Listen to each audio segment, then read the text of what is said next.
ওয়ালাইকুম না, ছোট আসসালাম ওয়া প্রশ্ন। রাহমাতুল্লাহি ওয়া বারাকাতুহু। মহিলাদের যে তাদের তো এই ফরজ ফরজ রোজা, ফরজ সিয়াম যেটা বাদ গেছে, সেইটা যদি এই 10 দিন রাখে, যেটি বাদ গেছে 5 দিন বা 7 দিন বা 3 দিন, এই 10 দিনের মধ্যে যদি রাখে সেই ফরজ যে সিয়ামটা সেইটা, তাহলে সেক্ষেত্রে কি সে রিওয়ার্ডের ক্ষেত্রে ডাবল রিওয়ার্ড পাবে, এটা এবং ওইটা দুইটাই পাবে? এটার একটু যদি বলতে। জাযাকাল্লাহ খায়ের। সম্পর্কে যে এই দিনগুলিতে সিয়াম যদি কেউ রাখে আর নিয়ত করে যে আমি কাজা এখানে আমার কাজা করছি, তাহলে সে কি দ্বিগুণ রিওয়ার্ড পাবে, মানে দ্বিগুণ পুরস্কার পাবে? এখানে একটা কথা মনে রাখবেন যে তার ফরজ সিয়াম হচ্ছে এই নফলের তুলনায় বেশি গুরুত্বপূর্ণ। সুতরাং নিয়ত যখন করবে, ফরজের নিয়ত অবশ্যই করতে হবে। ইন্নামাল আমালু বিন্নিয়াত, অন্তরে নিয়ত করবে যে আমি ফরজ কাজা রোজার নিয়ত করছি, মুখে নিয়ত নয়, অন্তরে নিয়ত করবে।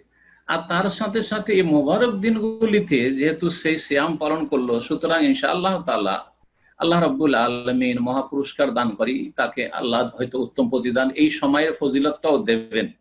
কিন্তু এর বিপরীত যদি করে যে আমি আরাফা বা রোজা রাখছি শুধু 9 তারিখে, এই নিয়ত করলো, কাজা রোজার নিয়ত করলো না, অথবা এই যে জিলহজ মাসের ফজিলতের দিনের আমি এই সুন্নত নফল রোজাগুলি রাখছি আর কাজার নিয়ত করলো না, তাহলে পরে যদি বলে যে না আমি তো ওই 9টা রোজা ওই সময় রেখেছি, কাজা আমার আদায় হয়ে গেছে, না, হবে না, কারণ সে কাজার মোটেই নিয়ত করেনি। সুতরাং যদি কেউ এই সময়টাই কাজা করতে চান, তাহলে প্রথম কাজার নিয়ত রাখবেন।